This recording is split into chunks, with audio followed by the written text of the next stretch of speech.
এরপরে শুনেন, হাদিসের ইবারতের মধ্যে আছে, এই লোকটি নবীজির সাথে শিখতে শিখতে যাচ্ছিল, হঠাৎ আল্লাহর ইচ্ছায় একটা গর্তের মধ্যে, ছোট একটা গর্তে,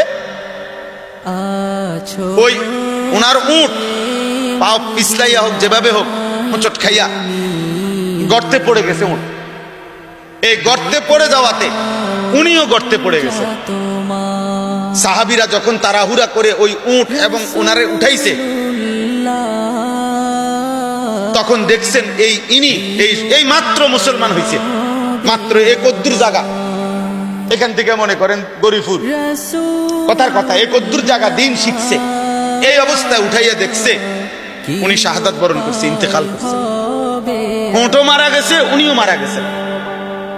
আল্লাহর নবী সাল্লাল্লাহু আলাইহি ওয়াসাল্লাম বলছে, হায় আমিলা কলিলান ওয়া উজিরা কাসীরান, হায় আমার সাহাবী তো আমল করছে কম, নেকি তো কামায় লাইছে বেশি।